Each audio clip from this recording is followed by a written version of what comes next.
We learn more now in the story of Cecilia Payne-Gaposchkin.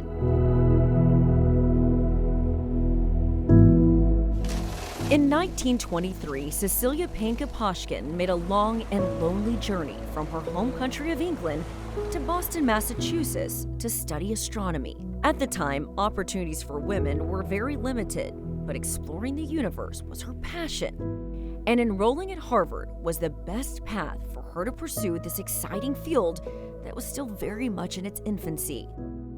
Cecilia Payne-Gaposchkin was one of the top astronomers of her time, and she made a tremendously groundbreaking discovery just in her PhD thesis.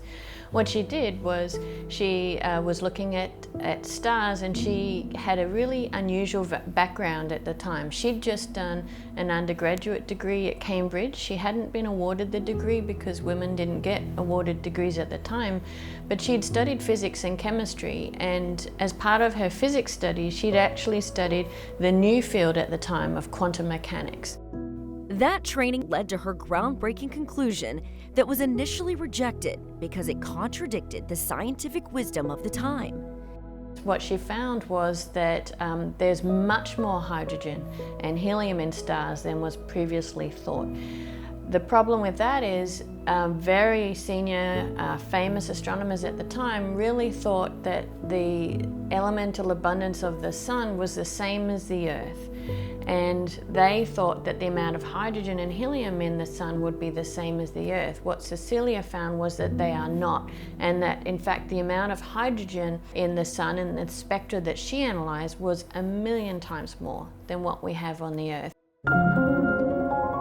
When she published this thesis, there was a lot of pushback, but within a few years it was acknowledged indeed that her thesis was one of the greatest, if not at the time, certainly the greatest thesis in astronomy and astrophysics.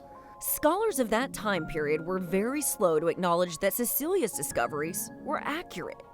In the 1920s, women had just been granted the right to vote, so this remarkable achievement earned her a measure of respect that catapulted her to the top of the administration of America's most prestigious university.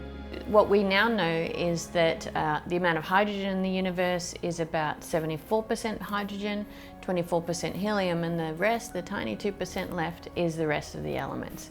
Now, this was a remarkable discovery to be made by women at the time. Most women weren't doing research. There were no women professors. And this was one of the first astronomy PhDs that was actually done at the Harvard College Observatory. Cecilia did spend her entire career at Harvard, starting first as a graduate student and ultimately ascending to be an astronomer, a professor, and ultimately the chair of the department, which were in all cases really firsts in the field and for a woman. I think at this point she's actually revered. I think there's a general sense that she was not given the acknowledgement that she initially deserved, but there's been a recognition in the years since that she has been an incredibly powerful force for astronomy and arguably for women in the field. Her findings were all the more remarkable when you consider the limited resources that were available at the time. Dr. Payne-Gaposchkin was able to do all of that without the use of modern technology. She was analyzing the spectra using photographic plates. The American public should understand her story because she was a trailblazer. Major prizes weren't typically awarded to women at the time, so they didn't get the type of recognition that were given to men around the same time. For example, if that discovery had been made today, she would undoubtedly have received a Nobel Prize.